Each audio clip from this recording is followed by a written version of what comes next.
All right, gentlemen. Welcome to Liberia Shall Rise, another edition of this show. It's been a while since I hang with all of us. All of us been on here together, so I'm excited to have you guys together. I think this is going to be a great one. Welcome to the show, gentlemen. Thank you very much. Good to see you, man. Yeah. Good to see you guys. Yep, same here. So family, welcome to Liberia Shall Rise. Today's show is very important to us. It's a unique one because we're going to be having our own Liberian government official, Honorable Boakai Fofana. He's going to be here with us this evening. So please start sharing the show. Invite your friends, invite your neighbors, and tell them Dr. Positive and the entire team of Liberia Shall Rise is here today. Get your cassava gravy and sit down. Put it down with your Coca-Cola or anything you want to drink. But please, folks, start sharing the video for us. We'll play a song by Canby Adams. Liberia is on the rise. And once that song finishes, folks, we'll be right back. We'll introduce our guests and the show will get started. So please don't go anywhere. Stay tuned.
Hey, family, if you are just joining us, please continue to share the show for us as we share as well, because we have a very, very important guest today. Like Liberian person say, one big man One big man in the Liberian government is coming on the show today. So let's please invite everybody you know, tell them that someone and big man coming on Liberia show right today. So y'all please come and watch.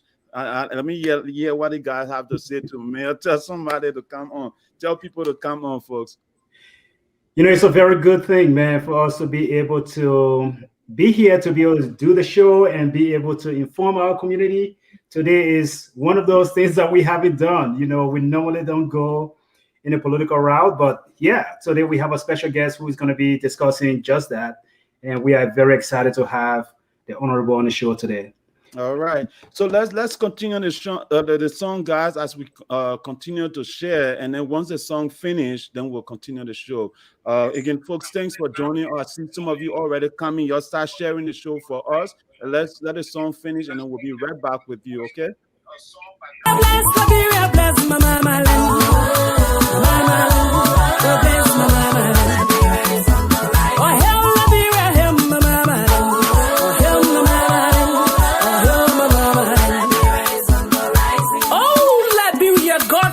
You are on the rise. If only we shall hike into his command. It is then that we shall rise, we shall pursue, we shall overtake, and we shall conquer all of our adversaries, and we shall shout at last, the Lone Star forever, the Lone Star forever. Oh, long may it flow o'er land and o'er sea. Desert it, no, never uphold it forever. And shout for the Lone Star battle. Oh, hell, him, mama.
All right. I see Sherry dancing. We can continue to dance. You know, that's good. That's good.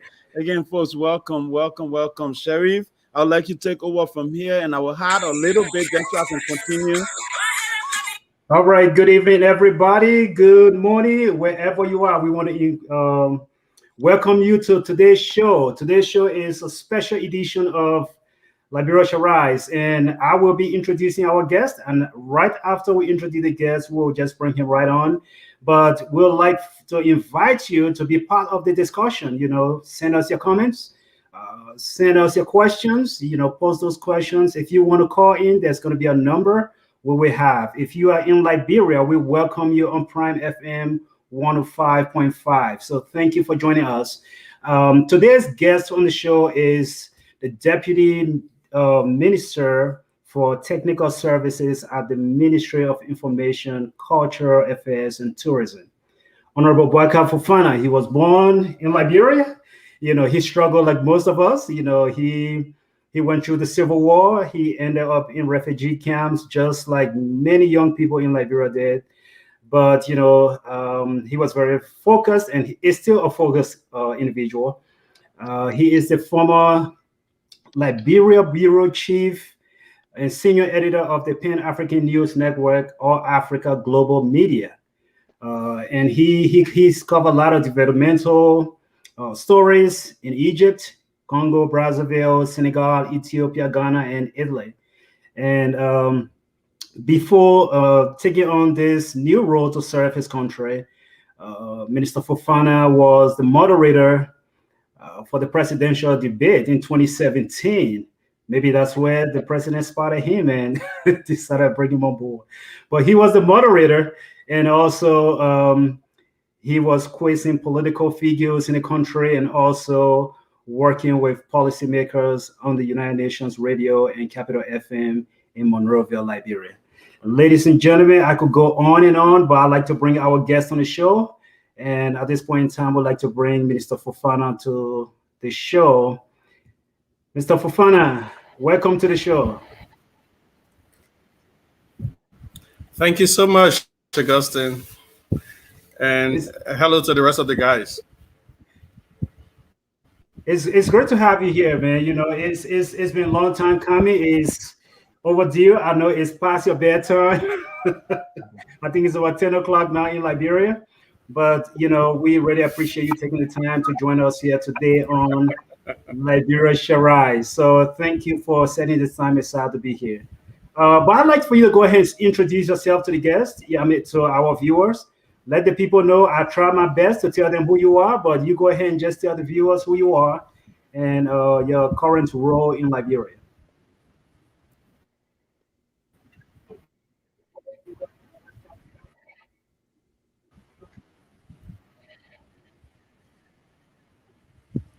Well, I think you've done most of it. I currently am serving as the Deputy Minister for Technical Services.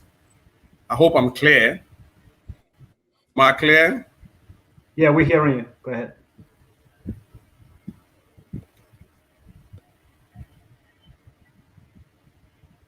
Hello? Yeah, we can hear you. Go ahead. Go ahead, Minister Fofana.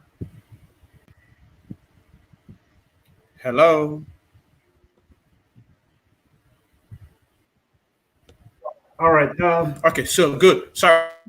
I mean, I realized that there is a delay. Okay, good. I am the Deputy Minister for Technical Services at the Ministry of Tourism. In that capacity, I do a lot of technical media work behind the scenes. Most of the time, when people hear technical services, they think it's the guy that controls the computers and all of those.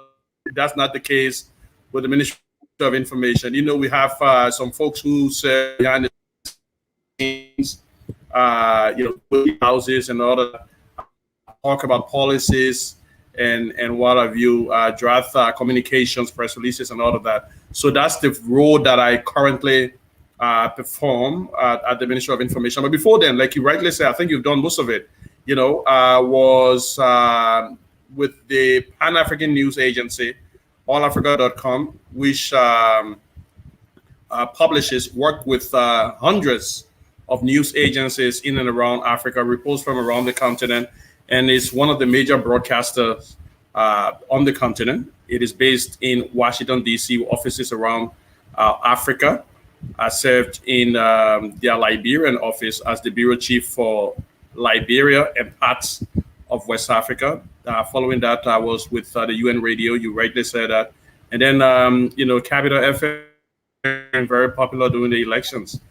And I was one of the moderators during the presidential debate in 2017 that was organized by the Deepening Democracy Coalition. You know, not the moderator, not the only moderator, but one of the moderators. Well, it's good to have you on the show. So you are the right person to talk to. You are the right person to speak to. You know, basically today we're just going to have my panel here. We're going to have some questions for you. It's going to be a Q&A kind of session. You know, most of us in the diaspora, we hear news. We hear messages coming from our country. And it is very important for us to know exactly what is happening on the ground there. So if you were to paint a picture for our viewing audience here in the diaspora, paint a picture of what the political climate looks like now in Liberia.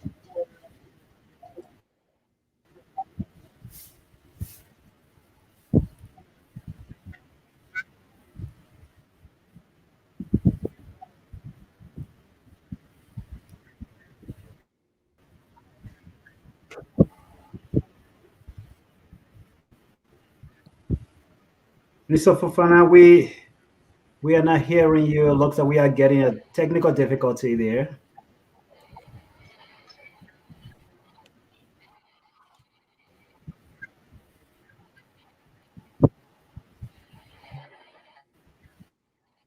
If What I'll say, the political climate is less hotter than it was in 2018. You know, President Weah took office against was a national politician who won and beat all of the different.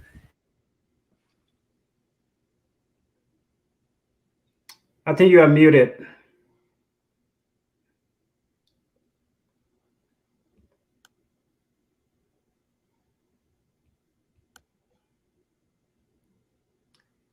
All right, well, we try to get this under control. The minister is muted right now. We just want to apologize to you guys. We are working very hard to make sure we get him back on. Right now, he's muted, and if we can, Minister Fofana, if you can hear us, just unmute yourself, and you can just go right back to the question you were addressing. But at this present moment, I do see that you are still muted on your end.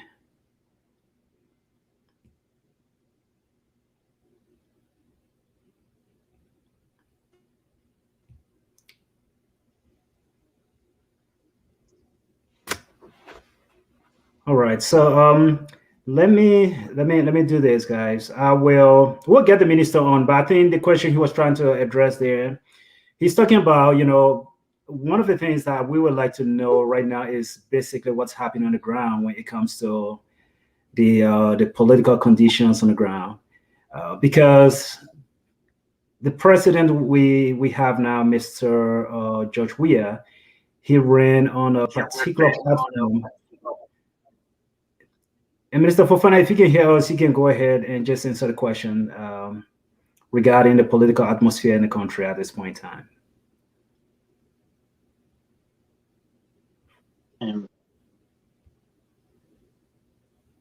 Well, if I can come in just to let us know, currently in Nigeria with the network just returning, the network is kind of very, very bad most of the time. So sometimes these media might not work well, because I know I used to face the same difficulty when I would try to chat with my wife via WhatsApp. Sometimes they would have a lot of glitches, and when the weather is bad, it's sometimes shut down completely. Oh wow, yeah. Yeah. Hopefully we can get him back on, and I think you can lend your voice to this discussion, Mr. Sapalucia, as someone who just came back from the country. Talk to us a little bit about what was your own personal experience there, maybe in the country, and what is the political climate like in the country right now? Well, while we wait on the minister, I know before I left, and I think we kind of discussed similar issues. The ritualistic killing in September was a huge thing, right? So, and honestly, I was afraid. I'm like, okay, I'm going to go to this place, and every year people are finding bodies all over the place. But honestly, when I went, it was not what I expected. I thought I was just going to be on lockdown. 5 o'clock, I'm going to be home, on the lockdown. But it was not the way it's being. I believe it was reported disproportionately. Yes, it's happening there. But when it comes to the political climate, I don't see any structure or opposition in my view. This is just my opinion. When it comes to whether the CPP, I hope he's coming back on.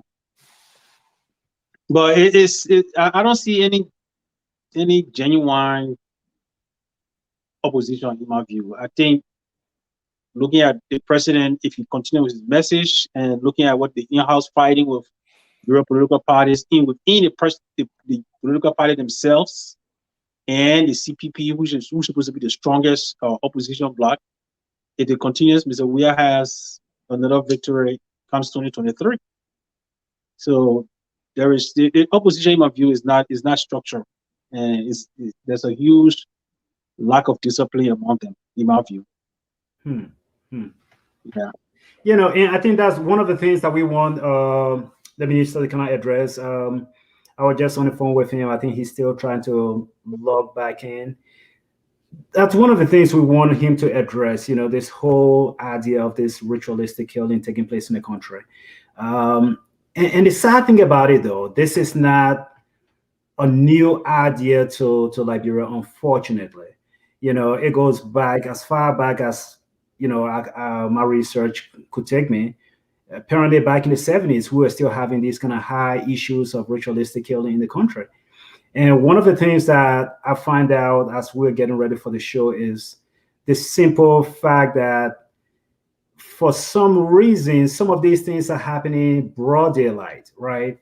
Where individuals are being kidnapped broad daylight. Yes. That is someone posing as a taxi driver. They see someone standing on the side of the road waiting for a taxi. They pose themselves to be a taxi driver. They take those individuals, and you never hear about them again. And so these things, these are troubling things coming from the country. And it is our hope that we can actually have the minister come on board to address some of these things, because it is very, very important that I mean, for the sake, for the better, for Liberia to rise, these things have to happen. We have to make sure that these things are addressed in a proper way, where you have people having confidence in going back to the country. Because if there's no security, people do not feel secure or feel safe going back to the country. I think we'll just be spinning our wheel, and development will be one of those things that will be hindering the country, in my opinion.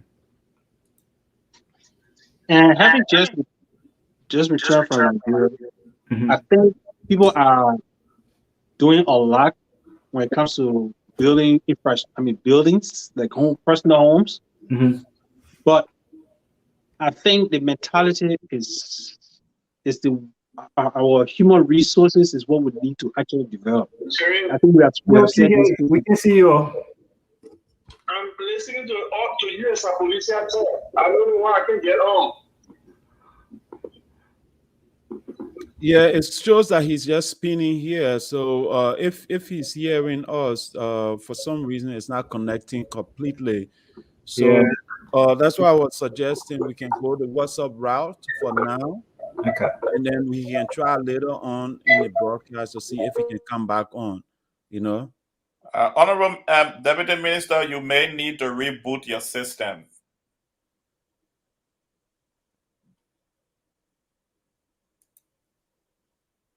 You may need to reboot your system because it's showing that the system is reading, but there's something that is not picking. So you may have to reboot.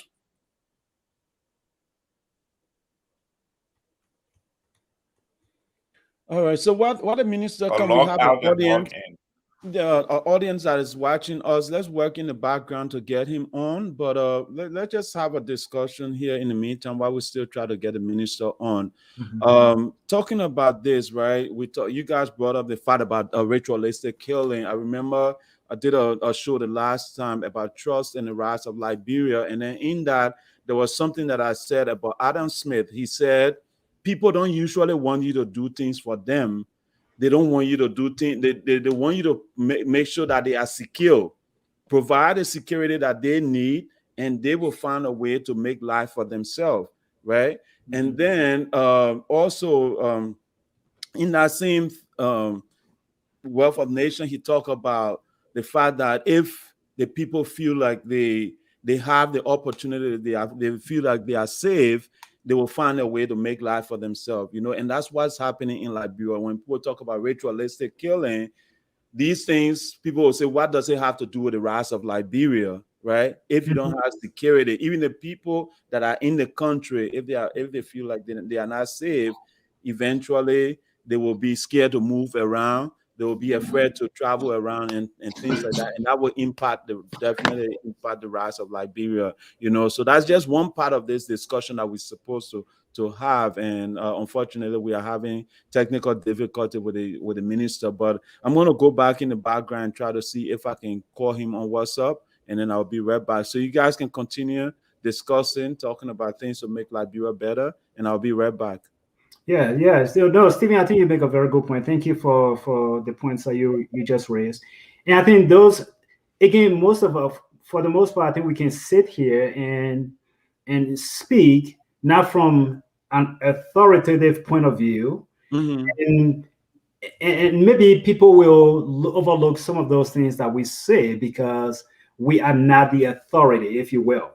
And I think that is exactly why we are even trying to see if we can have the authority of be on board to actually answer some of these questions, because it is very, very important that we hear from the horse's mouth, like we always say, right?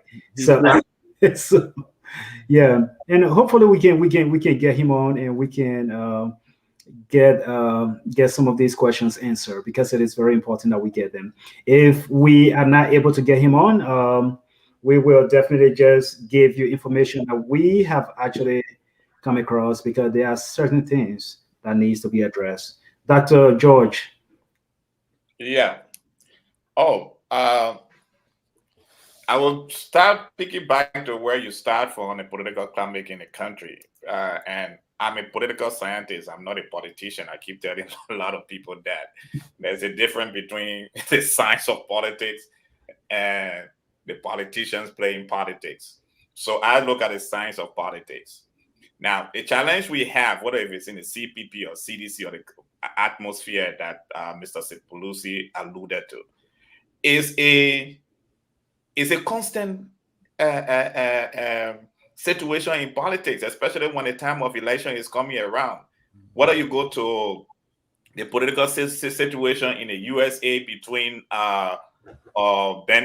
Bernie Sanders and Hillary Clinton, they were of the same parties, but they have different ideological leaning in the same party. One is liberally progressive, and the other person is liberally moderate.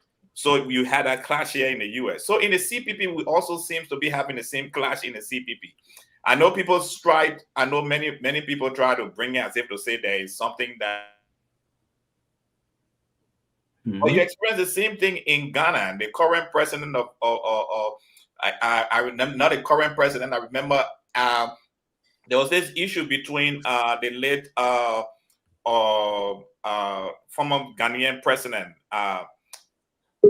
I'm trying to get his name, between Jerry Rawlings and Jerry Rawlings vice president, when Jerry Rawlings at the NDC convention. Mills. Okay, I think we have Mills. When we have a minister back. We have him now. Okay. Oh no. Okay, so we have the situation when Jerry Rawlings at the convention of the NDC was trying to promote his wife. Hold on 1 second. Yeah, Honorable Boakai, can you hear us? All right. I see him. Honorable Boakai, can you hear us? We see you on. Can you hear us?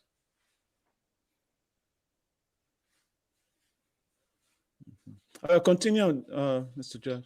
Okay, so in the, I think the late 90s or early 2000s, in the the early 2000s rather, you had a situation at the National Democrat, the NDC convention in Ghana. I think it took place in the eastern region of Ghana, where President Jerry John Rawlings, who have put his vice president Atta Mills as president, was trying to get his wife to be the stand-up bearer of the NDC.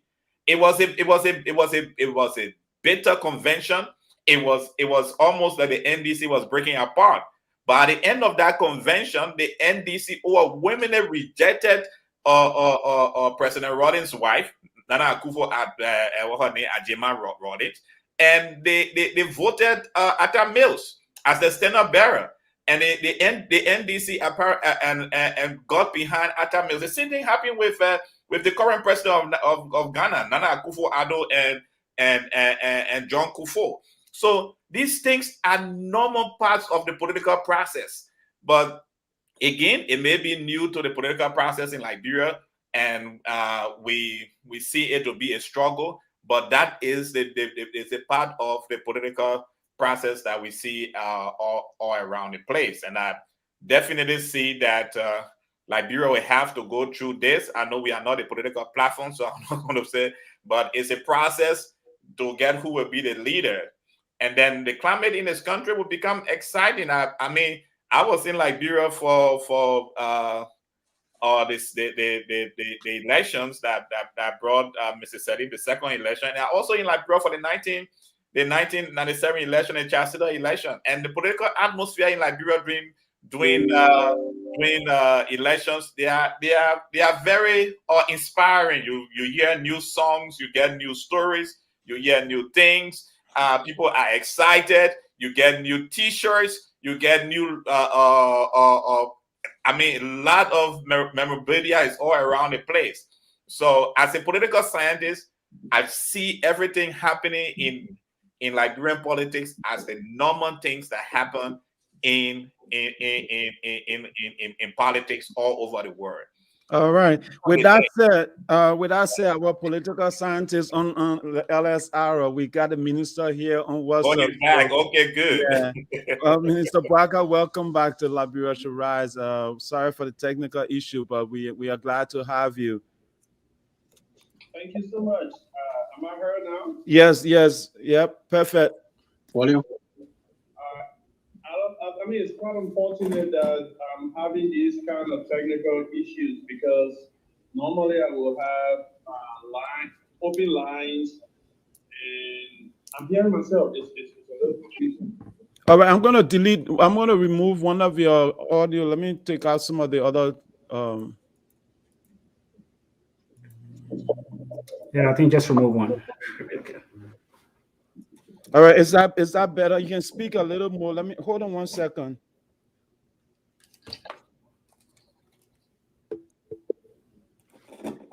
All right, guys. So while we get it, let's try again. He's back. Try again. If you hear audio echo, let me know, and I will remove the other account. Go ahead. Yeah. So thank you so much.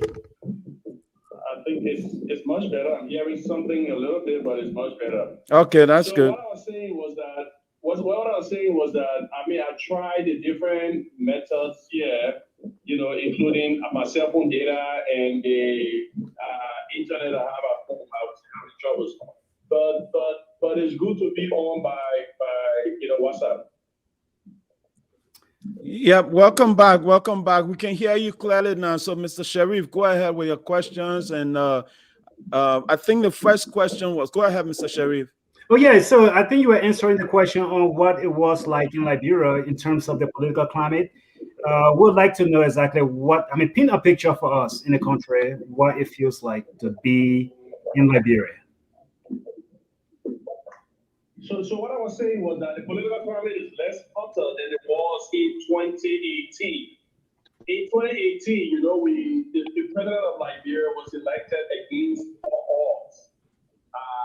The odds being that he was up against seasoned politician.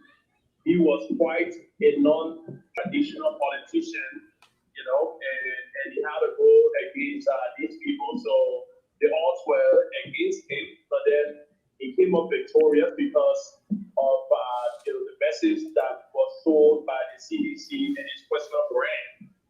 And so when he got elected in 2017, 2018, he took over. There were a lot of different issues. Firstly, there was the economic crisis, the economic situation that the country was faced with. President Sali told that the thousands of UN troops that were in the country had left. That meant the disappearance of hundreds of millions of US dollars, from our service sector and all of the places.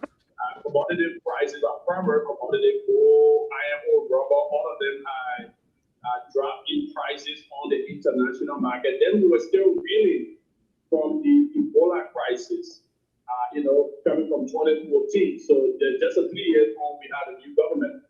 So, that was quite challenging. There were liquidity issues in the bank.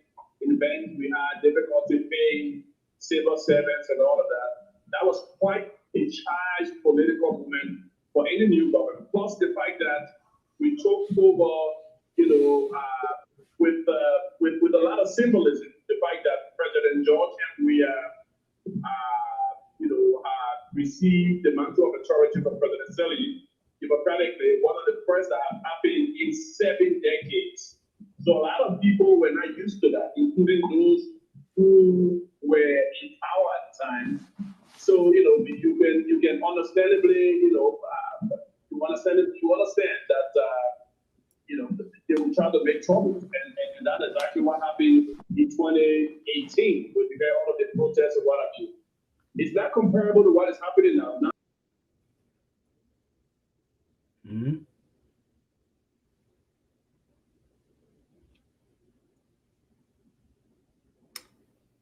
All right, I think we lost signal there.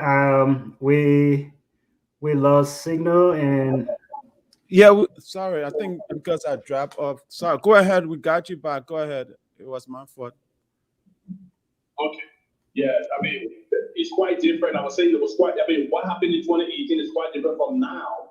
You know, now we stabilize the economy. You know, due to the policy intervention of the president, managed to secure a $213 billion,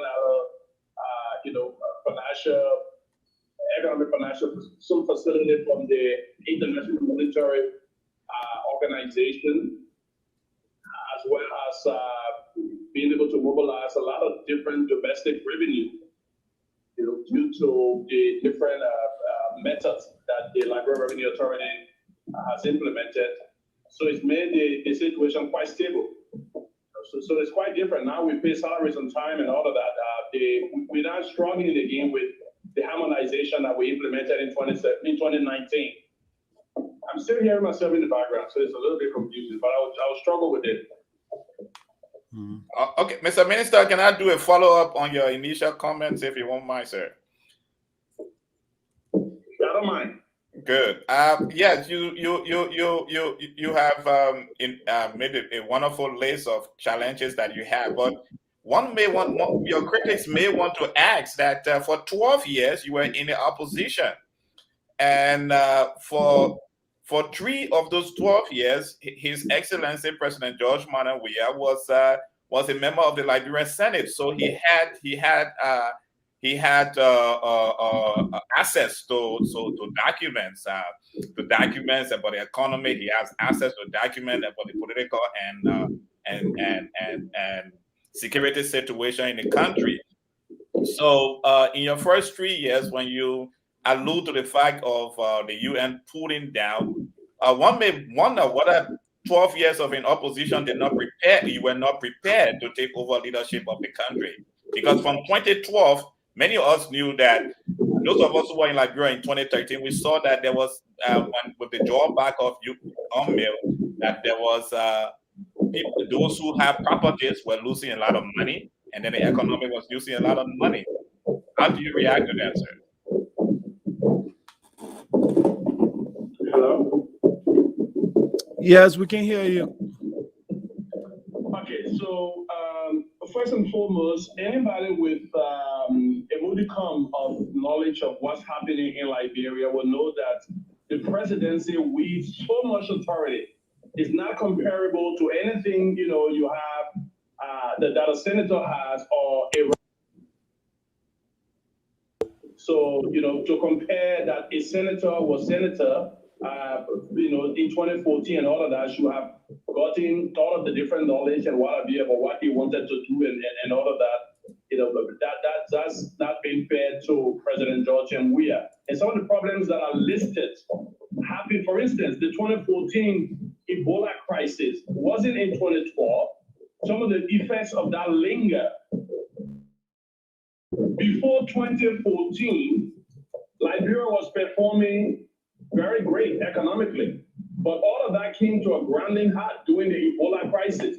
GDP growth went to 0, and it took years. I mean, the first 2 years, which was up to 2017, it was difficult to ensure that there were economic growth during that time following the Ebola crisis. And also the drop in commodity prices happened around 2016, 2017. Plus President Sirleaf herself had a major press conference in 2017 warning that there will be tougher times ahead. So you cannot blame that on a new government. Any new government will have to take over, will have to, build on whatever the previous government had left it. In any case, it was an economy in shambles. So that's what the CDC government was left with, and that's what they had to deal with. You know, so but I'm not talking about, you can talk about 2012, but I'm talking about 2013, 2014, 2015, 2017. And these were quite difficult economic times for Liberia that the previous president talked about that would have been difficult. She foretold that there would be difficult economic times ahead, and that Liberia should tighten their belt. I mean, if you check a simple Google search, will give you that. That would be easy to find. So that was exactly what happened in 2018 when President Weah took over. Plus, because a lot of people were not used to the kind of transition and the fact that there was some bitterness from the 2017 elections, and that we have had a new sheriff in town, a new set of guys are taking over, people lost their jobs. There were a lot of bitterness and people posting, so it resulted to people posting all kinds of different stuff on social media. Now we have the new media, which will involve people reporting as journalists, will take a picture and put a narrative with it, and a lot of other people out there, the audience, will believe it. And that's the situation that we had in 2018. But a lot of people posted all kinds of different stuff. And it's unfortunate that one of the most, Liberia has, we can some of the times not want to talk about it, but it's a little bit gullible society. And one of the people that have been fed with the lies from Liberia are those in the diaspora who aren't on the ground to know exactly what is obtaining. So they tend to consume that a lot. So even if the government provides clarification, they say bad news go wide and good news wouldn't go as far enough. And so it will provide the clarification. It doesn't go as far enough. But all of the information I'm giving now were provided in 2018, 2019, and all of that. But it's unfortunate that we're still being asked those questions. But okay, Minister Fofana. Currently, the economy is stable. We're projecting close to 4% growth. We have an economy that we have a revenue, domestic revenue that's performing way better than it did 4 or 5 years ago, even during the time of all of the different economic experts. Now we are talking about domestic revenue hovering around $560 million. We'll be presenting a budget to the National Legislature of $700 million. In a couple of weeks' time.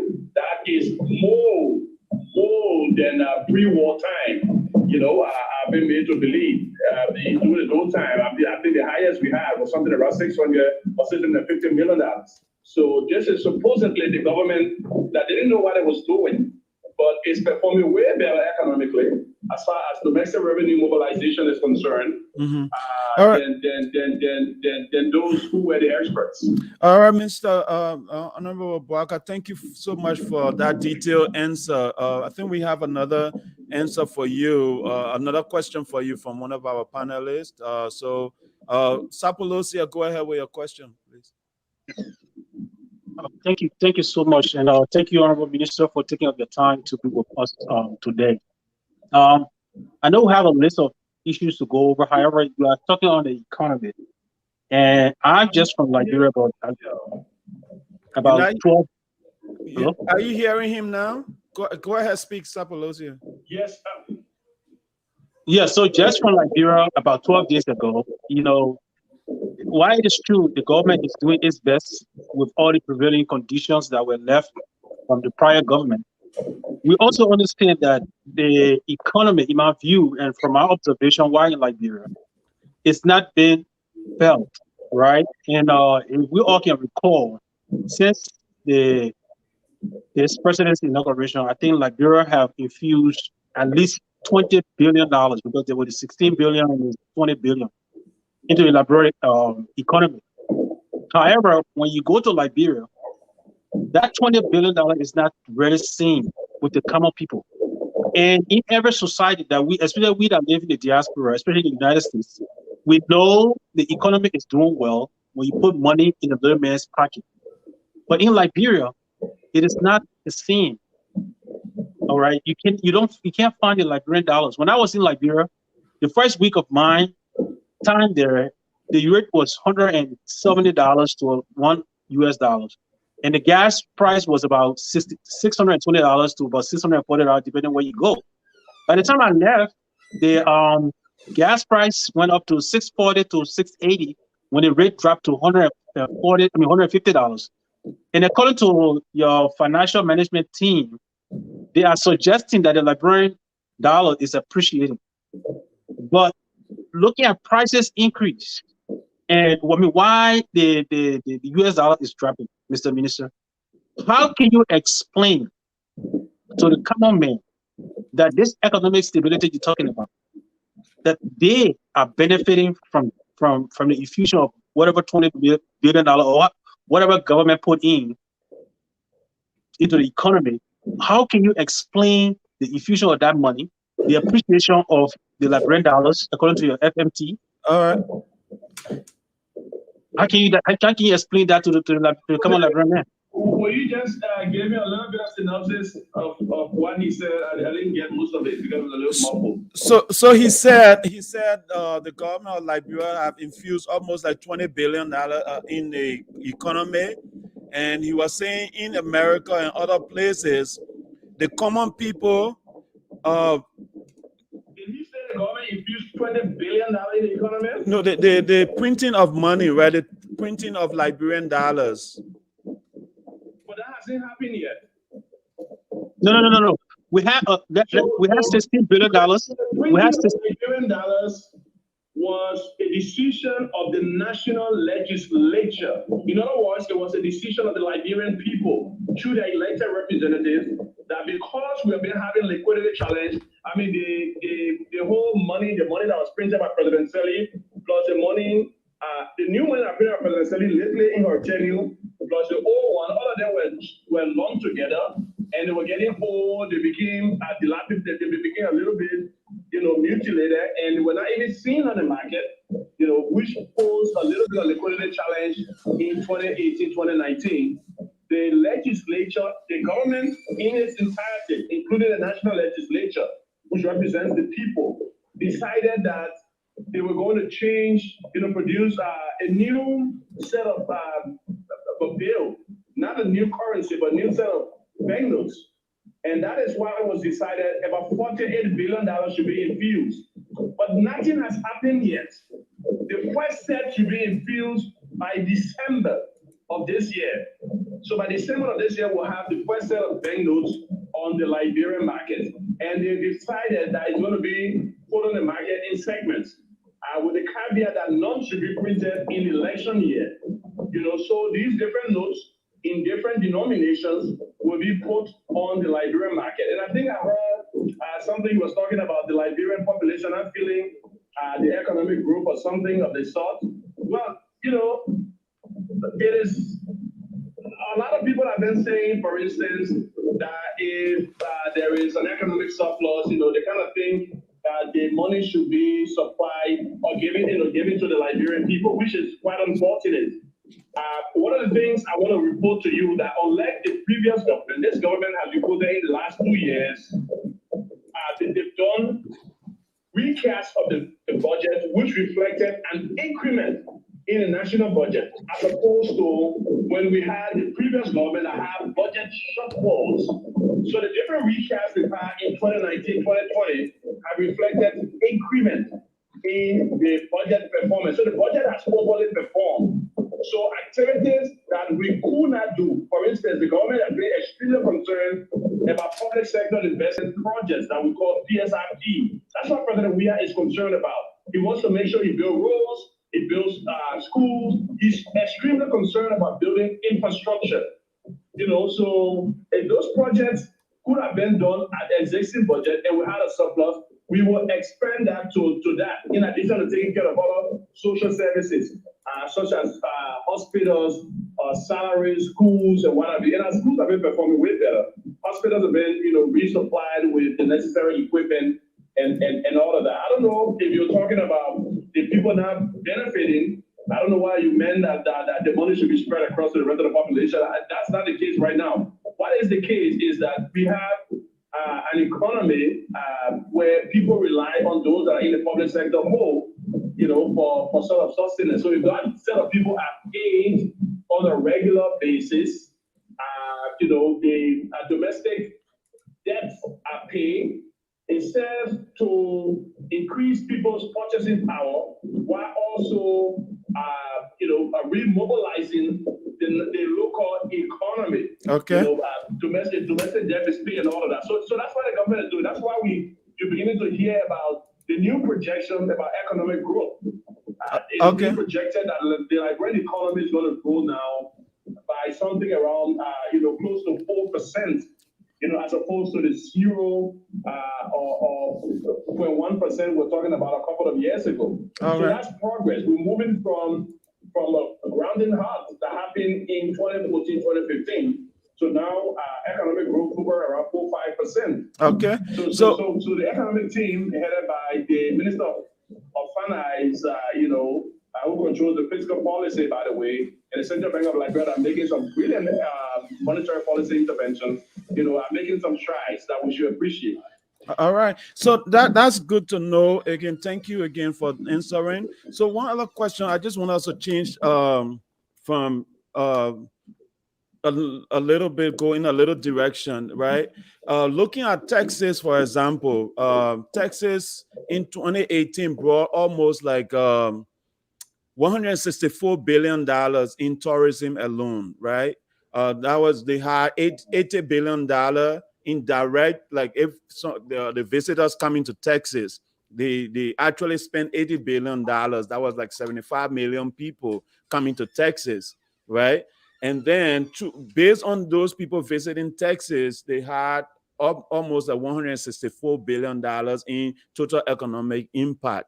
You deals with tourism in your work, in your office. So my question to you is, what is Liberia plans to improve this sector? And then also, if you can briefly describe like some of the things that you guys are coming up with to help encourage tourism in Liberia, for example, advertisement and other things that will encourage people to say, hey, I have to go and see Liberia. What is this place that I'm seeing on the internet here? I have to go to this particular place. What are you guys doing in terms of tourism to make sure that Liberians or non-Liberians know about Liberia?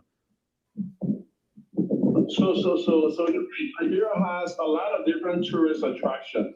I mean, what are we talking about? The Sapo National Park, or the Chimpanzee Resort, or our pristine beaches and all of that.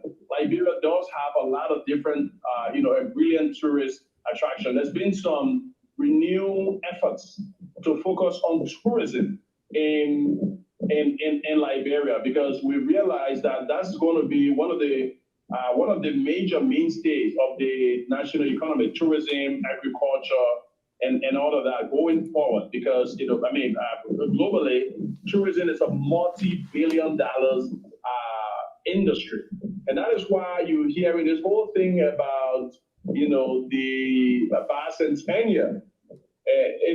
So the bicentennial is intended to reawaken Liberia's lost image, to also give us our place back in, our Pan-African, our fight for Pan-Africanism. When Liberia had a historic role, along with other countries, Ghana, Guinea, and all of that, a major role that was lost during the Cold War crisis. So the year of return, the 200th, observance of Liberia's, the arrival of free slaves to Liberia, the 200th anniversary. You know that free slaves arrived in Liberia in 1822. So 2022 is going to be 200 years since that event happened. So we've been planning. The president set up a steering committee consisting of all of the cabinet, basically all of the cabinet officials. But there's also been subcommittees that have been set up to plan the events, to ensure that those that will be coming from other parts of the world, we can have something to look forward to. There are committees on mobilization, cleaning up the city, tourism, tradition, culture and tradition, and all of that. Different sort of committees been set up by the president. There's going to be a lot of different events come 2022. The first major event will be hosted in February, and then there will be another event in July to observe our Independence Day, and then 2 other events from the August and December. There will be other events, but there will be also private sector interventions and initiatives that will be organized along those lines.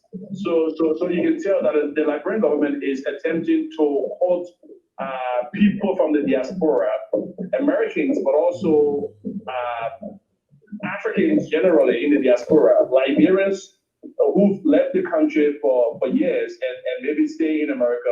That would be a good opportunity for them to come back home and see the country. And judging from what has happened in Ghana, where they made several $1 billion from this summit, we're looking to tap on that experience. As a matter of fact, the government will be bringing in, publicists who made sure that the Ghanaian event was extremely successful. We bring their potential to bear here in Liberia and all of that. The government had a delegation recently to the United States of America, and they met senators and other high-profile officials in the U.S. government who expressed interest in coming to Liberia during that time to reconnect with that historic ties that exist between Liberia and the United States of America. So a lot is being done as far as tourism is concerned. There's gonna be a big event next year. All right, that's good to know, though. But if I may just follow up with a question in that line, right? In terms of security, when it comes to tourism, people will not go anywhere if they are not secure, right? What is the government doing with all the ritualistic killing that we are hearing about going on air? Like when you hear on Facebook, people posting pictures of people actually being mutilated. We see people posting pictures of people being found in the gutters. People, organs are being taken away. Even our brother here who just came from Liberia have some story in line to ritualistic killing. So what is the government doing as far as security to even secure the people that are in Liberia right now, right? And then talking about bringing millions of people. Can Liberia handle millions of people coming in Liberia right now in terms of security, as far as security is concerned? And then tourism is concerned, sorry, as far as tourism is concerned. This is one thing that I really want to clear, because it seems as if the whole ritualistic killing myth, it's been sold quite unfortunately. So the police initiated an investigation recently. They are the legal authority that are charged with these kinds of investigations. They conducted a major investigation involving the subpoenaing of call logs, and all of that, and interviewing people. Some of the high-profile cases where people said that they were taken, for instance, there was a guy who said he was taken to Patala and all of that. And as a matter of fact, he made headline news in Liberia. He was on the local networks, and he was being interviewed with plaster on his nose and head and all of that, and said he was taken to Patala. And we all know Patala is in Bon County. That's outside Monrovia. Mm-hmm. It turns out this guy, after the subpoena of call log, the period he was speaking about, never left the city of Monrovia. He never left. He was placed in several parts of Monrovia, never stepped out of Monrovia during that time. Mm. So it was a lie. There was another case of a lady who said something was placed over her nose, when she was on a motorbike, and there was this white handkerchief, and she was hypnotized and all of that. That's another lie. The police investigated her story, didn't hold up. And the police have said, anybody putting up stories about, which turns out to be a lie. I mean, if you have a genuine story of a ritualistic killing, you put it up. But if you put out a story just to, create public alarm, you will be charged, and that is what the police have done with her. She was placed on camera and then crying and begging for mercy. There was another case involving a political party, a senior member of a political party, who lied on camera. He said that he was shot. All of the different media entities carried the story that he was shot in the dead of night. He went out. I think he was coming from some event out of the capital city, and some people tackled him and all of that, and then he got shot in the leg, and he was at the John F. Kennedy Medical Center.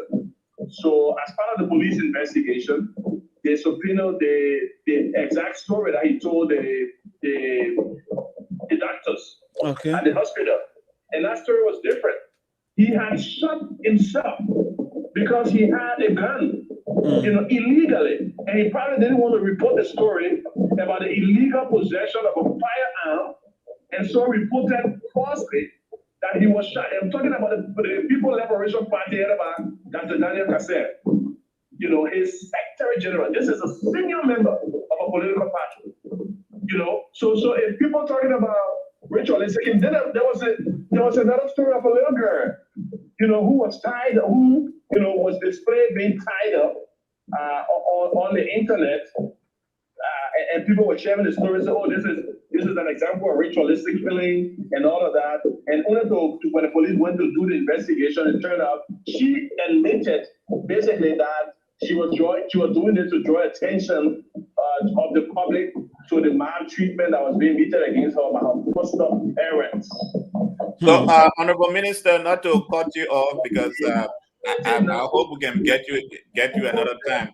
But set a photo of somebody who has been watched on in a mortuary, and for people that it was one of that was a victim of ritualistic killing. So it is. We're still having. I talked about the political atmosphere earlier, but the same I said, we're still having some of the fallouts from the 2017 elections. So, Honorable Minister, are you stating that all the stories about ritualistic killing is? So they're using Trojan houses. People who actually on behalf. And I understand for some of the people who follow Liberian politics from a long time, they said this is exactly what happened during the Samuel Doe era. When you were seeing heads of people in the streets and what have you, only because certain group of people who feel that leadership in this country is their exclusive domain. If they are not there, they're going to put out all kinds of things just to make the government of the day look bad, and then the people will stand up. And it's unfortunate because this time around we have a government that is pro-poor, for the poor people, have designed policies that will improve the lives of the poor people, that were elected by the poor people, so they don't buy the story. So the Honorable Minister, can you hear us? Regime, as far as this kind of information is concerned now. Minister, hear us? Minister. Honorable Minister. In the dissemination of fake news that is happening now under the leadership of Honorable Boakai. Honorable Boakai, can you hear us? Never happened in Liberian history. Honorable Boakai, can you hear us? For instance, yeah, I'm hearing you. Okay, hold on. Somebody have a follow-up question. I'm just wondering whether you are saying. Thank you so much for the beautiful explanation. I'm just wondering whether you are saying that there is no ritualistic killings taking place in Liberia right now. Okay, so what the police said when they made their presentation on the radio is that for one to conclude that there is an incidence of ritualistic killing. No, there's crime in Liberia as there is crime in New York. There are crimes happening in Paris, for instance. We cannot argue that. Mm-hmm. To conclude that it is ritualistic killings, you must have had incontrovertible evidence that body parts were extracted for medicinal purposes and all of that. Okay. So as far as the police is concerned, the only evidence they have of that has happened so far in Maryland County. Okay, thank you so much for the clarification. I want to do a follow-up, Honorable Minister, because of time. I want to do a follow-up on this whole bicentennial celebration. First of all, let me congratulate your government for this thought. But I'm struggling as a Liberian academic and as someone who follows Liberian history, as to your selection of what event to celebrate. I'll give you a premise. In 1980, there was a coup in Liberia, and this coup took place because indigenous Liberians felt that for over 100 years they have been subjected to being ruled by about 5 to 10% of the population. When your government came in power and took over, A former deputy minister also spoke severally in different podcasts about the cartel, about the Americo-Liberian hold on Liberian politics. But your very first massive international celebration happened to be celebrating the Americo-Liberia's history, which some Liberian historians claim that history is somehow distorted. It does not it's not fully the history of Liberia. So I keep struggling with this, and I just need you to help me clarify it. I showed some may be struggling to. Why will you be celebrating a bicentennial event of just 5% of the population of Liberia, when there are massive other things we could celebrate that will include the rest of the country?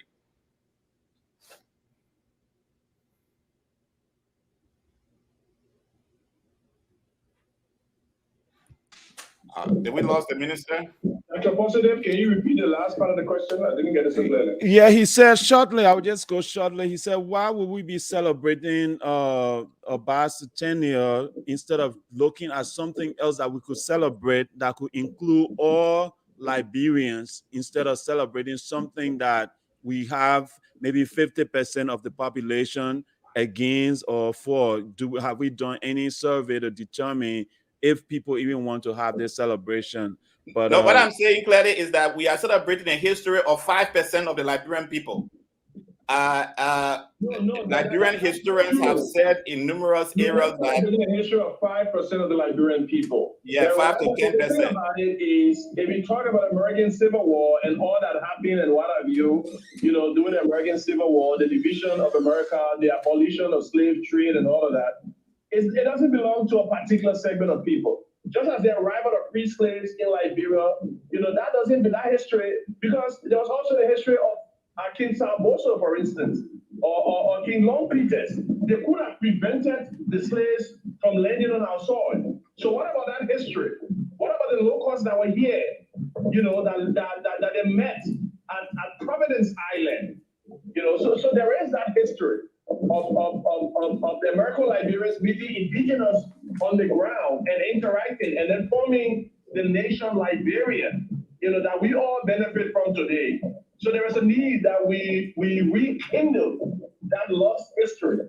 There is a need that we rekindle Liberia's place among the community of nations as the first independent country on the continent of Africa. And where free slaves from America came and were received by locals here. Yeah, but the challenge, Mr. Minister, Mr. Minister, is that Liberian historians in the last 10 years. Liberian history, I disagree with that. It is the history of Liberia. That's what is being told in our different history books, and it's been studied in schools by all of us. So we should appreciate that fact. And what about the deputy minister must have said about, my former colleague must have said about the American Liberians and all of that, and what have you. That doesn't espouse, and he said that himself, it doesn't espouse the policy of the government of Liberia. The government of Liberia policy is one of unification, the rekindling of the Liberian tradition, regardless of what part of the political divide you find yourself. You can belong to whatever political persuasion, as long as you are Liberian. We don't care about your party, you can be American Liberian, indigenous, or what have you. As a matter of fact, we don't even mention those boys any longer. I'm only saying it because of the sake of this discussion tonight. Okay. So I have a question. So Mr. Sharif has a question. And Minister, thank you for clarifying everything. We would like to know more. And I think because of time, we didn't really get in all the questions. But Sharif has a question for you. So let's go over Sharif's question, and then we can continue. Mr. Fofana, again, thank you so much for taking the time to be here. I know due to the circumstances, we are doing the best we can to get these questions to you. I'd like to go back to the security question that one of my colleagues asked you about earlier. I know you spoke lengthily about the ritualistic killing, and you did not disagree that it is happening in the country. and you did not emphatically say that it is not taking place in the country. I know we cannot dance around that, but I want to be clear on it that again, it has been reported, and we have news article to actually show that these events are taking place in the country. But my question I have with regards to security, it goes back. Can I just say? Let me rest my case, and I will give you the floor. Let me give you the floor after I land. I like to go back to I like to go, I like I've heard about this Honorable Boakai. and all of that. That happened at a time when President Weah took over, and there were a lot of good news, in the pipeline. People were talking about some of the prosperity, the development that the president was intending to undertake, and all of that. And suddenly we heard this big lie about 16 billion. And then for which we invited CRO, an international company, an international organization of repute that was hired by the Americans, which the government of Liberia, urged to do, and all of that. It turned out it was a big lie. And there's been several lies afterwards, including some people talking about government officials cannot go to the United States of America. Just at the time the government was talking about organizing this bicentennial, we started having these stories. Some of them, a lot of them, all of the high-profile ones seem to be made up by somebody talking about being in Batala. He never left the city. Another person talking about being hypnotized. It turned out not to be true. A little girl talking about being hijacked and all of that. Another person talking about ritualistic killing turned out to be a major person of the ANC. The third one, a major political leader of the People Liberation Party, saying he was shot. It wasn't a fight. Just as the government talking about bicentennial, all of these stories came up. So when the government debunked them and said that anybody posting these stories without facts that cannot be verified, they will be charged with false alarm. Suddenly, these stories stop. We haven't heard much about them again. So, Minister Fofana, let me just let me hold you there for a second. Let me finish the second part of my question. My question. Outright lies. Yeah, let me finish my second part of the question. Just to create a picture. Mr. Fofana, Honorable Fofana, Mr. Sharif have a question for you. Let him finish his question. I think you went over some of the, let him finish his question, please. Yeah, so basically where I was going with this, I know you spoke about the ritualistic killing. I want to move on. I'd like to go back to October of 2020, a news that was just one of those things that we found very horrific, where Snapper Hill, you find 2 bodies that were discovered. Those were bodies of auditors in Liberia. I don't know exactly where that investigation is. I don't know if it was ever investigated. Whatever became of that story about those auditors that were killed in Liberia, allegedly killed, let me be clear on that, by members of the government. Where is that investigation? So Dr. Paulson, will you just repeat what Sherry said? I didn't get it fully. So he said it was September 30th, sometime at the last year, right? When 2 auditors were found dead, and there were accusations that the government officials, that was part of the cause of that was allegedly the government has something to do with it. So he's wanting to know what is the status of that investigation, and what has the government reported. And then I would just add, I know you said all this, you said things to follow up or to dispute some of the things that are happening on Facebook. But if these are the only account we are seeing, even those of us in the diaspora, you think it's fair to us from your ministry that we're not getting anything back from the government to say, hey, this is a lie, this is emphatically a lie, this is our video, this is a proof of even the things you're talking about here, those things. If you can start counter those claims that are on Facebook, then at least people will see that you are doing your best as far as security is concerned, as far as keeping the peace is concerned. So I'll just let you answer Sharif's question on the auditors that were found dead. So I'll answer yours first.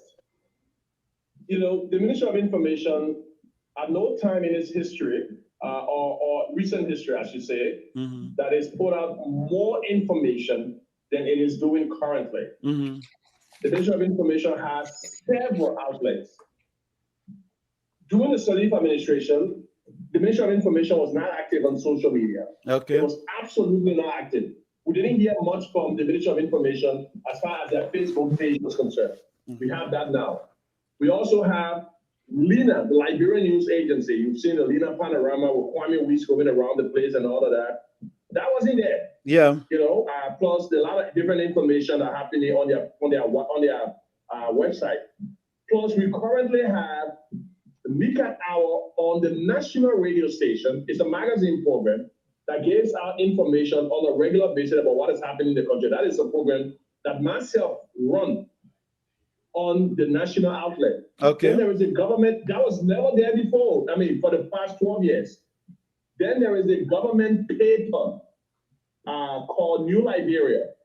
As a matter of fact, I just had to look at the headline before coming on.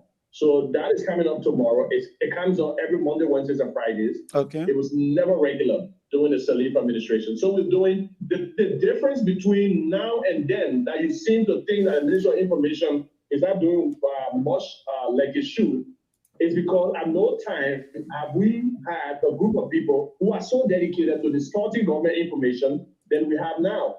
Because the experiment that had never happened in Liberia since 73 years, has happened. A new government took over and changed all of the old guys. And those old guys are fighting back. That is what is happening in Liberia. And that's what a lot of people don't understand.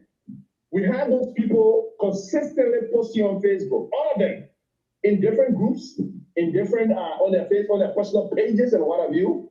And the Ministry of Information can respond to the substantial allegations that we deem substantial or we deem that we deem responsible. We can go after every Tom, Dick, and Harry. So that has been a problem.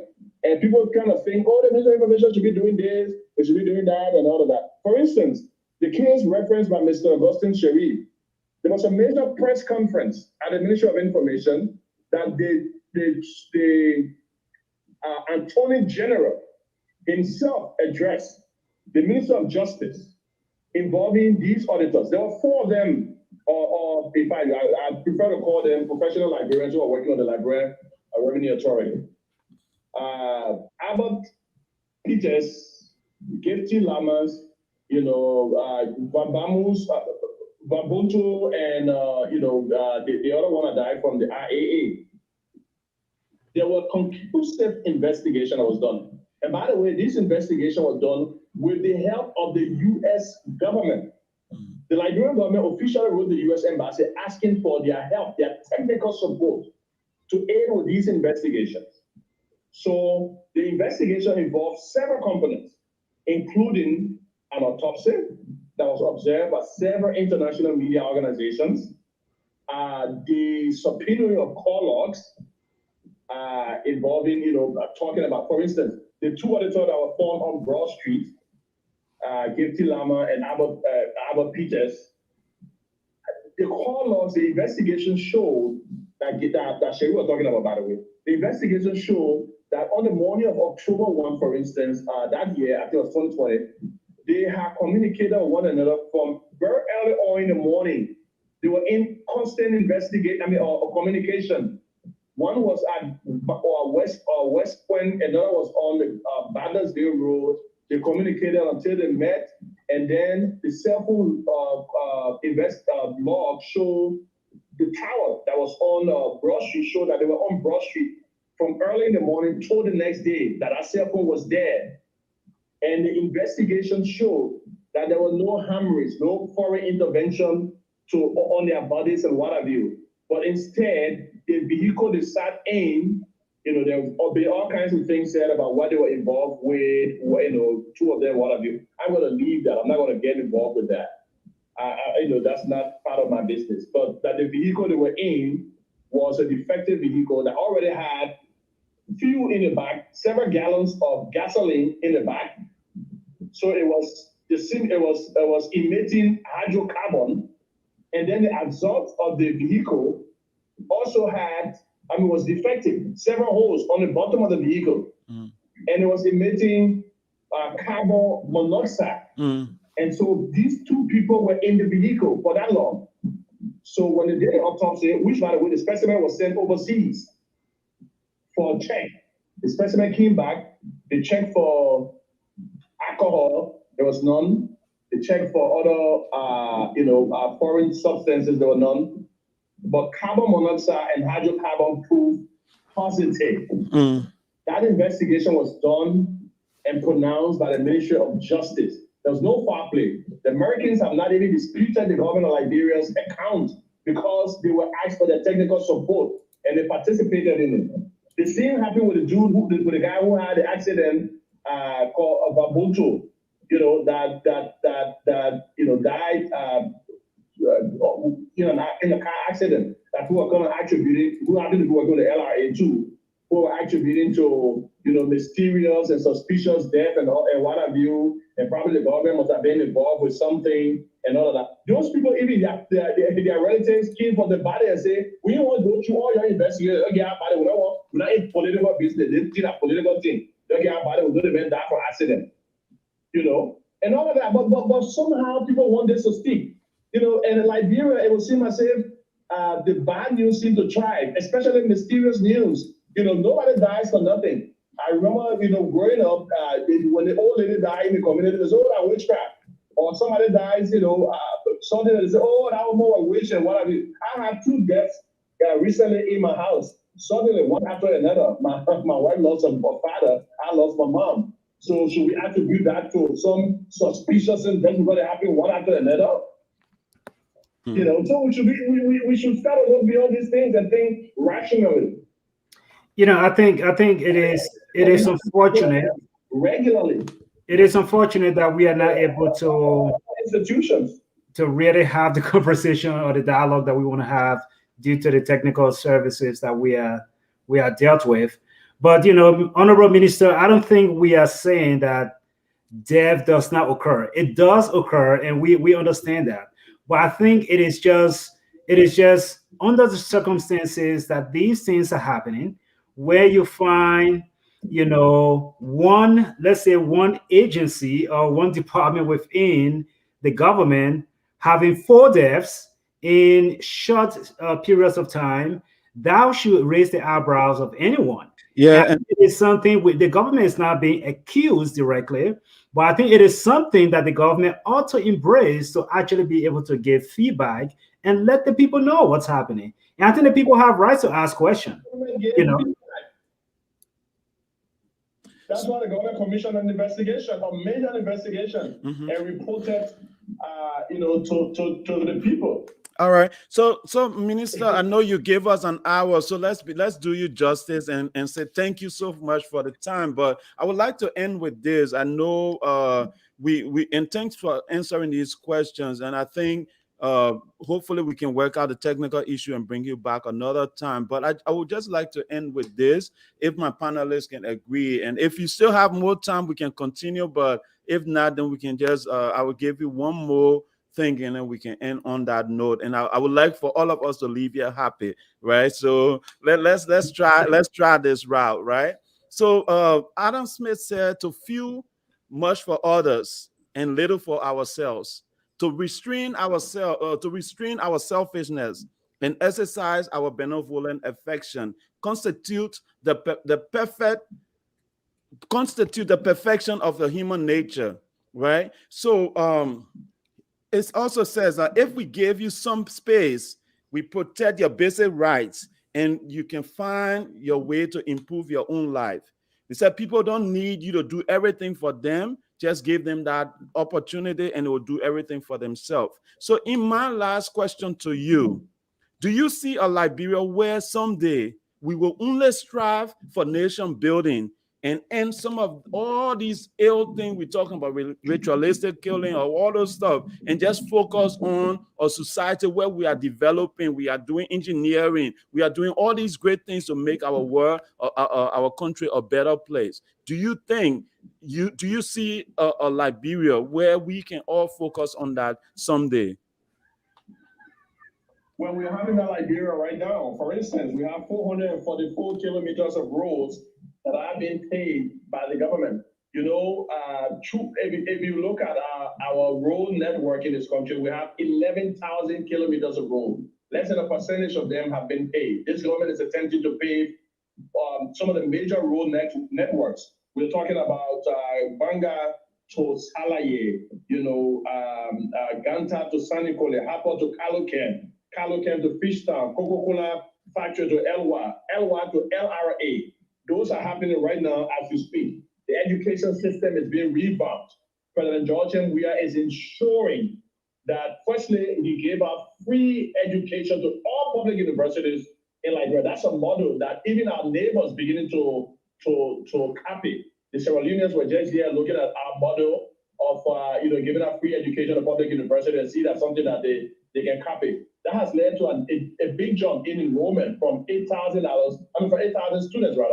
We're talking about 20,000 students at the University of Liberia, and also an increment in other public universities. They're also working on the curriculums at the different teacher training institutions and paying the WIAC fees. That was something, by the way, that we have to accede to under the new leadership, the West African Senior Secondary School exams. Now, unlike in 2013, where Liberian students, all of them failed the entrance exam at the University of Liberia, that created an international headline. Liberian students are performing way better now in the WIAC exams. A lot of them are passing. Recently, they were third in the region. They became fourth in the region, and what have you. And I'm talking about the West Africa region. So Liberian students are performing quite well. All public schools, by the way, will be renovated, and they got renovated very soon. And the government is also planning, as in the coming months, to build additional 4 large multilateral high schools on the scale of Tottenham High. That's going to be coming up soon. President Weah has taken a bold initiative of harmonizing the payroll.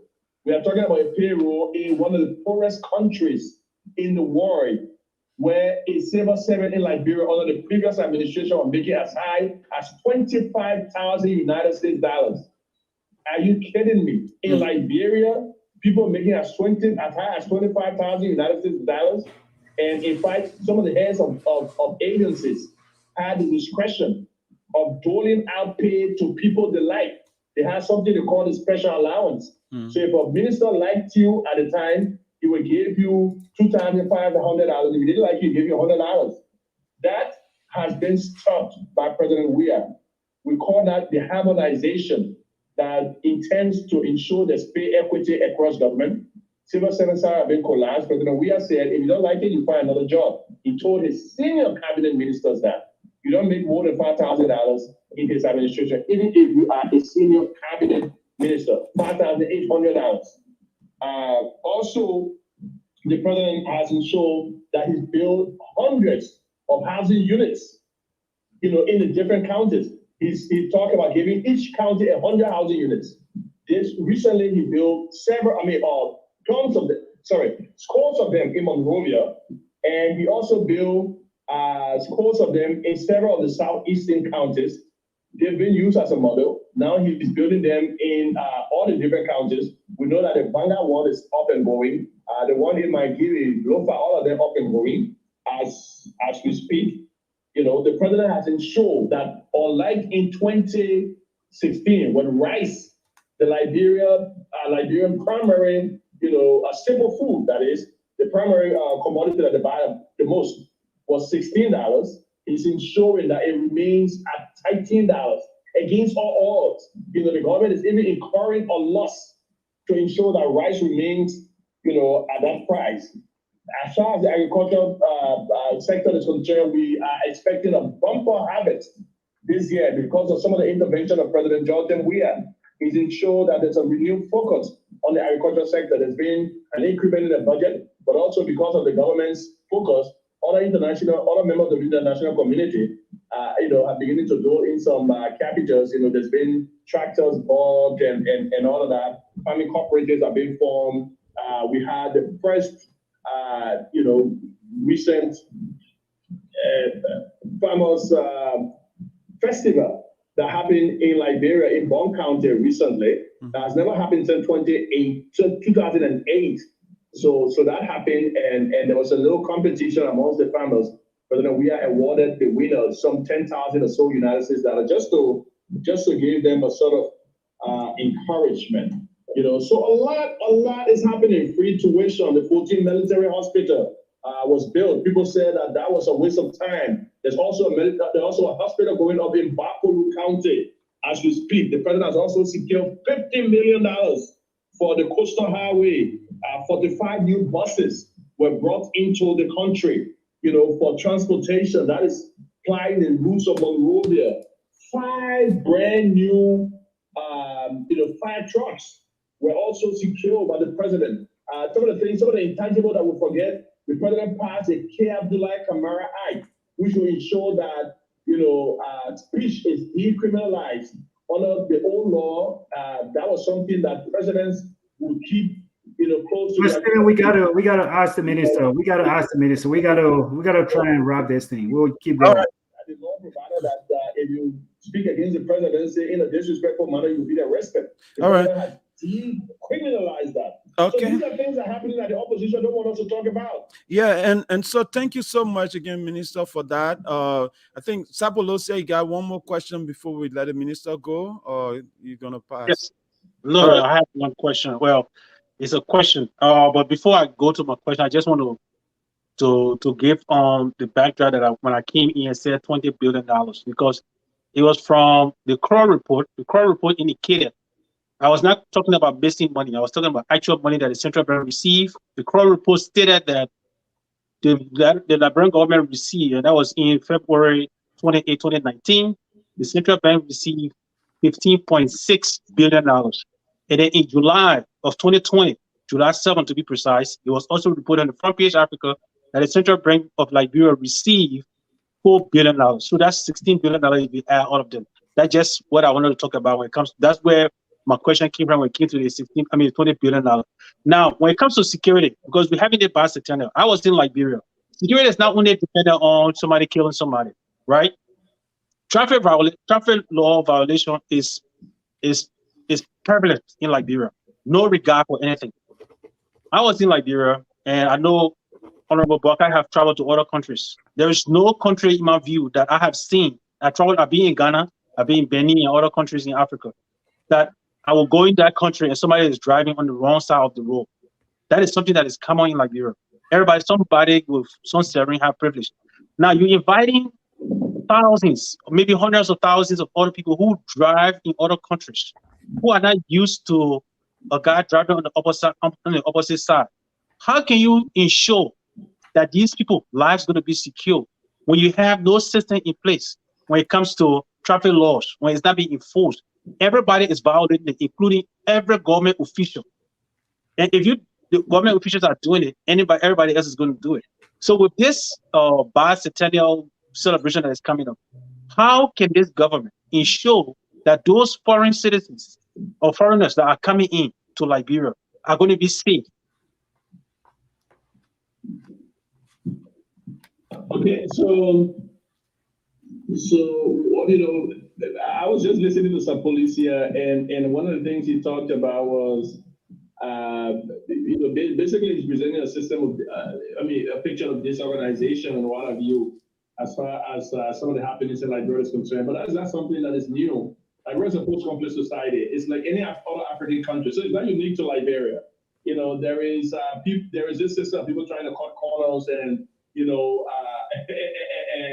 trying to beat the system or what have you. I've traveled around, you rightly said it, and that happens with all African countries. But what is untrue is if you blame that on government officials. As a matter of fact, I traveled from the Baptist Seminary, which is on the Rattlesnake Highway, to Central Monrovia on a regular basis. And most of the people that see cutting corners are not government officials. They are private citizens driving their vehicles, trying to get on the other side of the road. They are taxi drivers, they are private cars, and what have you. They're not government officials.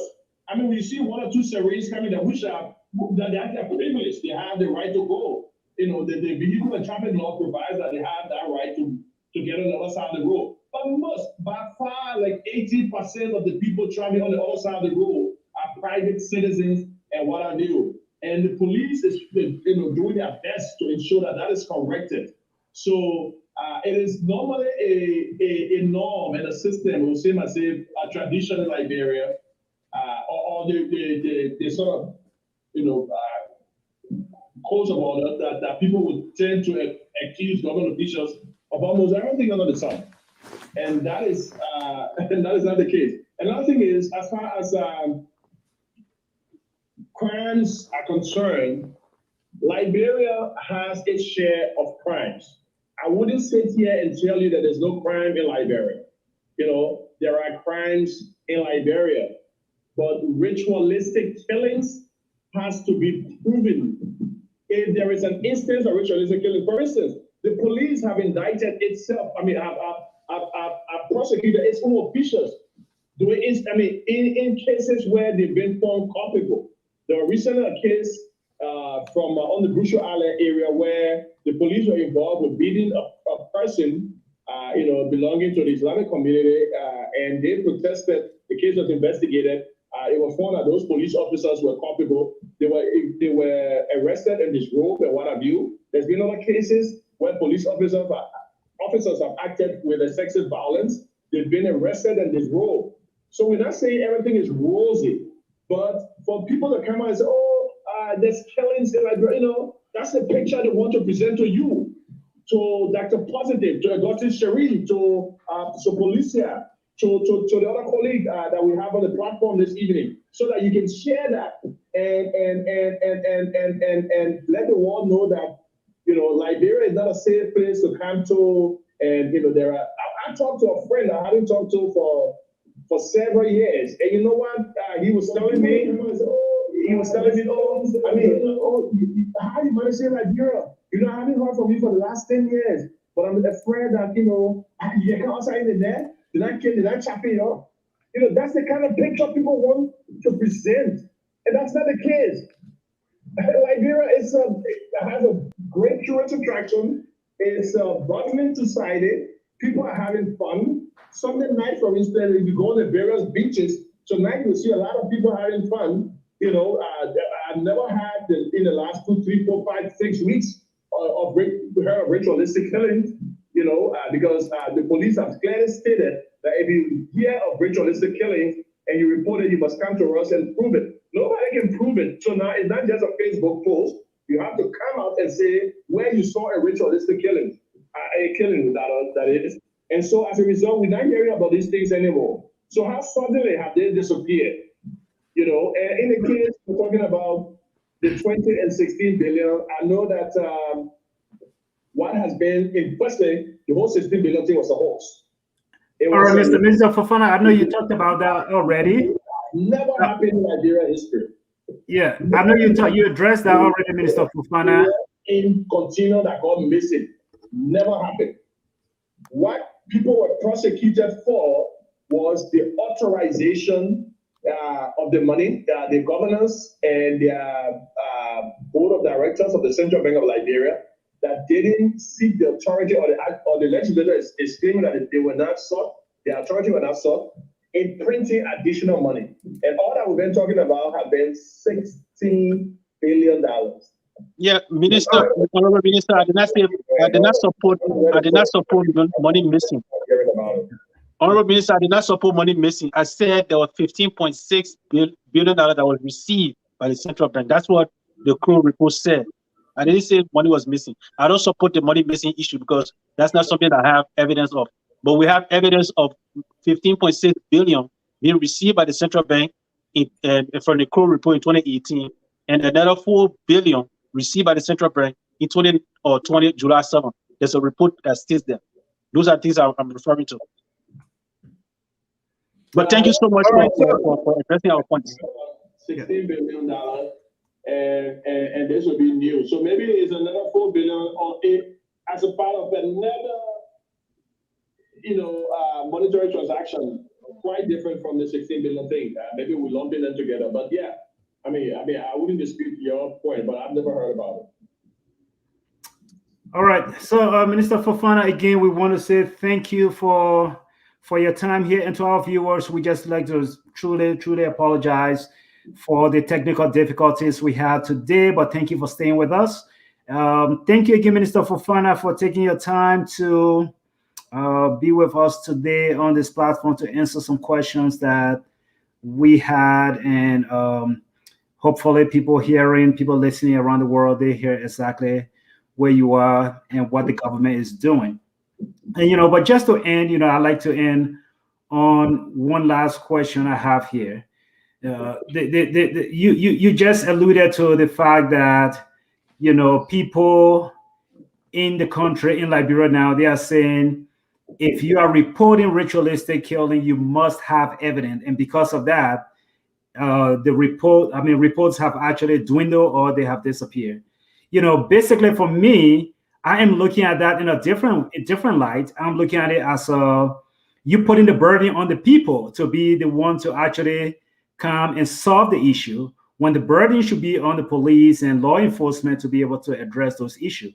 So of course, by putting the burden on the people, they will step aside because they don't have that kind of proof to be able to show you.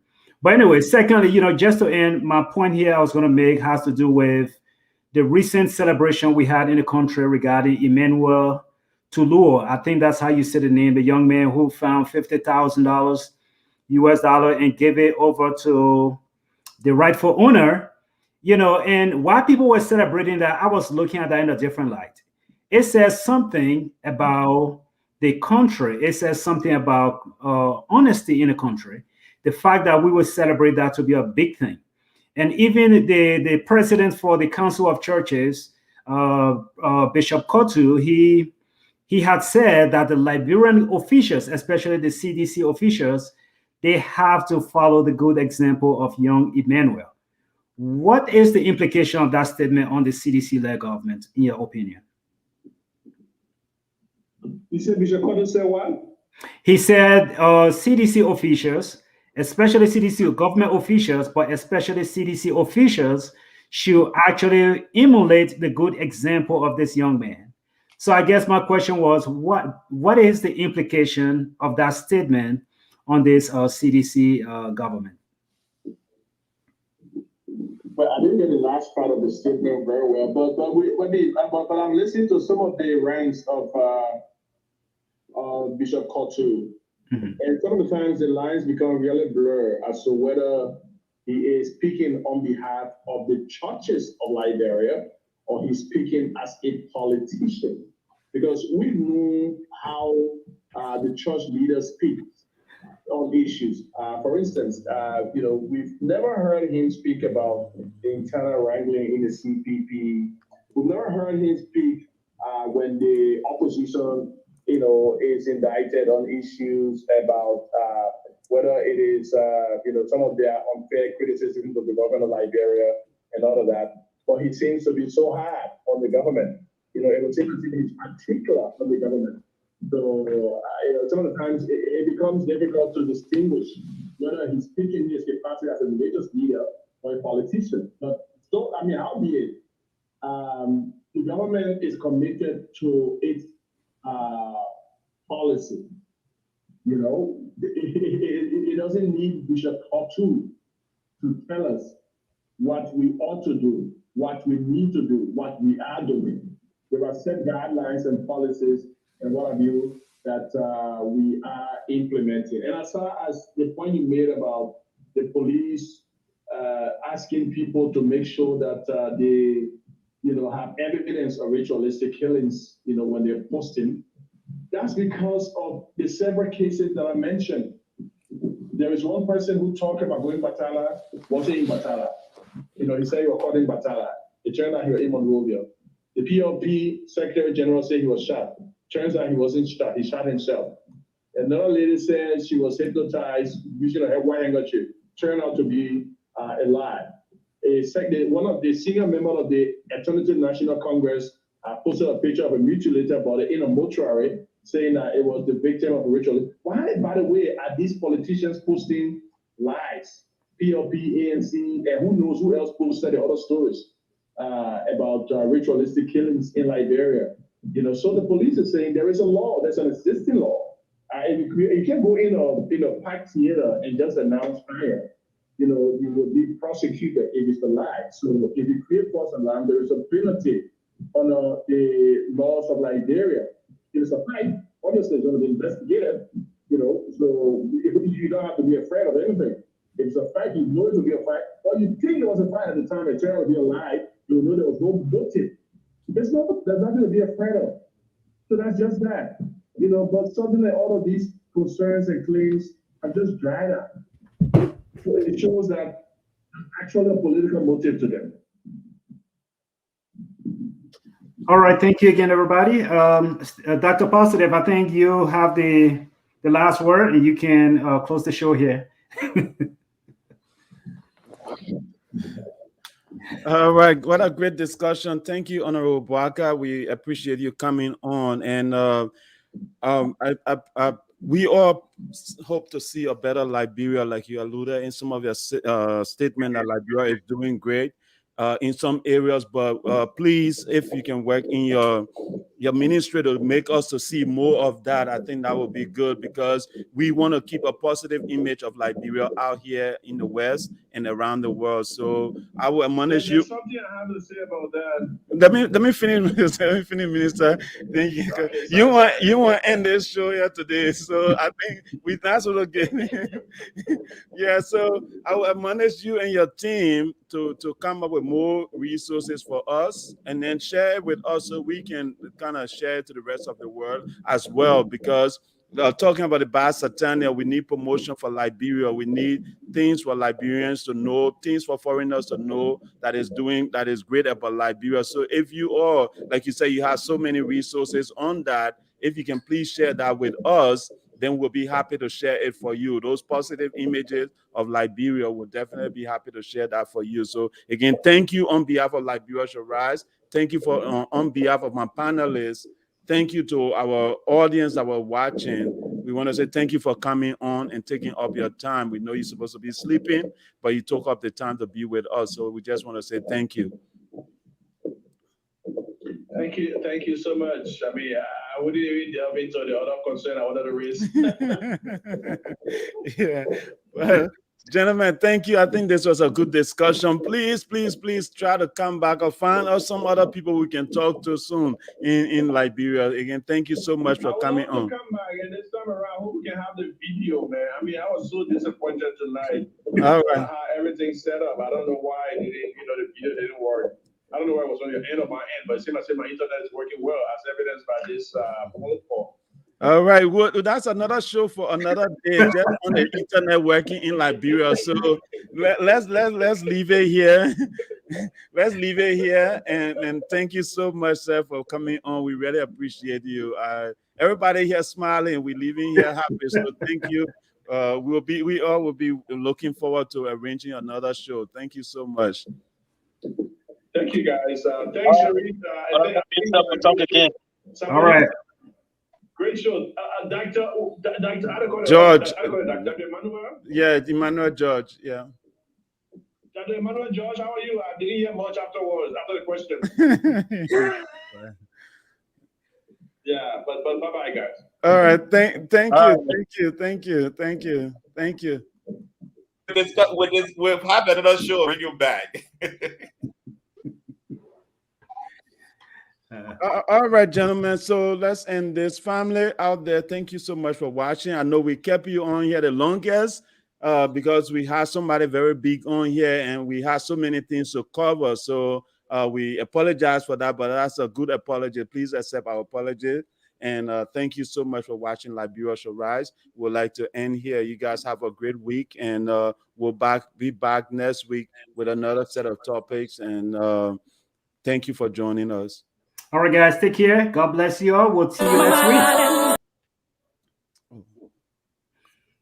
Liberia is on the